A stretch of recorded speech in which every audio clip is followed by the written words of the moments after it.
Sometimes, before we change anything, we need to see things honestly. This room isn't perfect, it's messy, it's cluttered, it feels unfinished. And for a long time, I believed this meant something was wrong. Hi, buddies, welcome to my channel Stationery Fest. Today, I'm giving a makeover to my room, a room I always felt wasn't aesthetically perfect. But instead of changing everything, I am choosing to accept it and make it beautiful in my own way.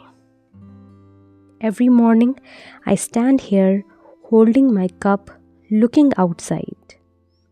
A wooden window, thick fog, cold mornings that make you want to stay inside the blanket.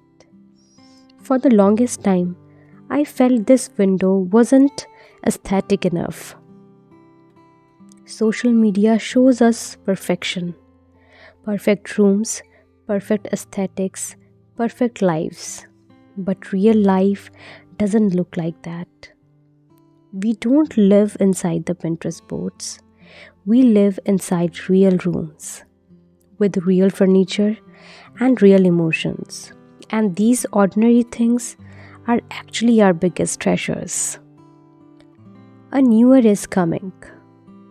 This year, I don't want to copy someone else's life. I don't want to chase someone else's aesthetic. I want to make my life feel special using what I already have. Because it's not the thing that aesthetic, it's our eyes that make it aesthetic.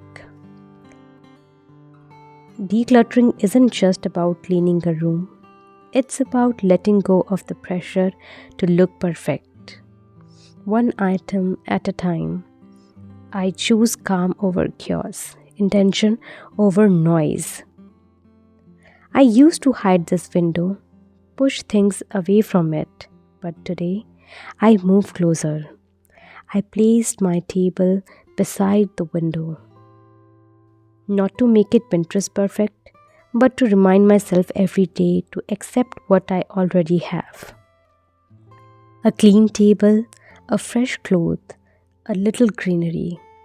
Because I love nature and my space should reflect who I am.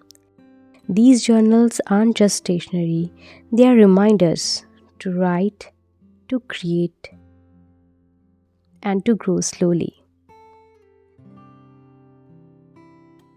Now I turn towards the bed, letting go everything that doesn't belong there.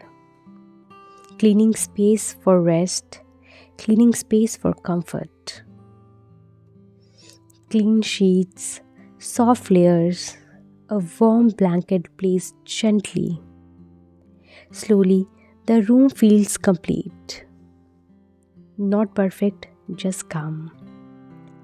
As this new year begins, I wish you a year filled with calm, creativity. Don't try to buy aesthetics, create them. Enjoy what you already have. See beauty in your everyday life. Your life is already enough.